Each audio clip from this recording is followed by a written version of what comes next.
उपाध्यक्ष जी, मैं कह रहा था कि जब संसदीय शिक्षा समिति ने अपने प्रतिवेदन में स्पष्ट रूप से शिक्षा मंत्रालय को यह परामर्श दिया है कि विश्वविद्यालयों में शिक्षा का माध्यम बदलने के लिए 5 वर्ष का समय अधिक से अधिक दिया जाए, और मंत्रिपरिषद ने भी अपनी बैठक में लगभग इसी प्रकार का निर्णय लिया है, तो इन दोनों महत्वपूर्ण निर्णयों के बाद मेरी समझ में बात नहीं आई कि अनिश्चित काल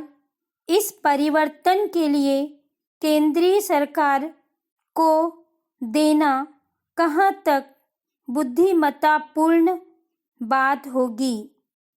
इसीलिए मैंने अपने भाषण में पहले यह अनुरोध किया था शिक्षा मंत्री जी से कि जहाँ तक भी संभव हो इस 5 वर्ष की अवधि में आलोचना से डरकर अपनी नीति में किसी प्रकार का कोई परिवर्तन न किया जाए।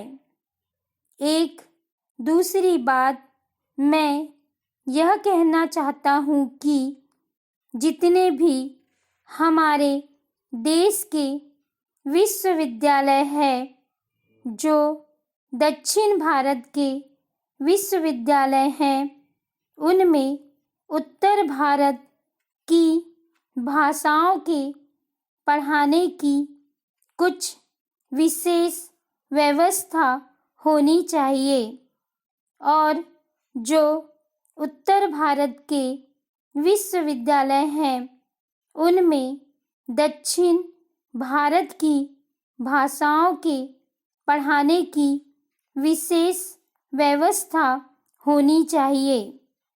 लेकिन इसके लिए एक सुविधाजनक मार्ग यह अवश्य अपनाया जाए कि जो श्री जवाहरलाल नेहरू के समय में निश्चय हो चुका था कि सामान्य लिपि के रूप में देवनागरी को सारे देश में स्वीकार कर लिया जाए।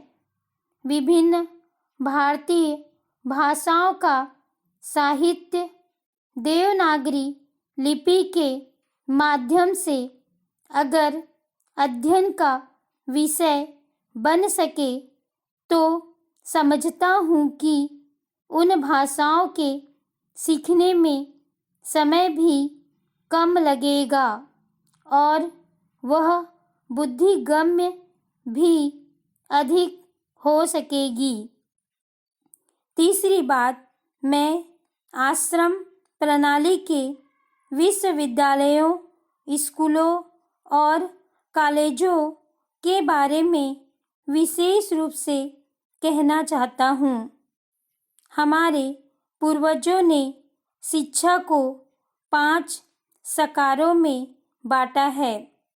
इन 5 सकारों में से पहला था कि शिक्षा में अर्थ के आधार पर कहीं छोटे और बड़े का भेद नहीं होना चाहिए।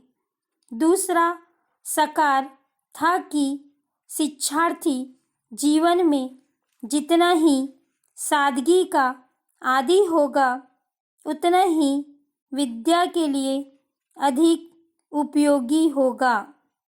तीसरा सकार था कि गुरु और शिष्य का जितना निकटतम संपर्क रहेगा उतना ही विद्यार्थी विद्या अध्ययन के क्षेत्र में अधिक सफल रहेगा।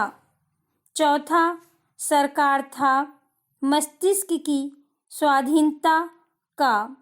और पांचवा साकार था कि विद्यार्थी अपने जीवन में जितना ही संयम धारण करेगा उतना ही उसके लिए हितकर होगा।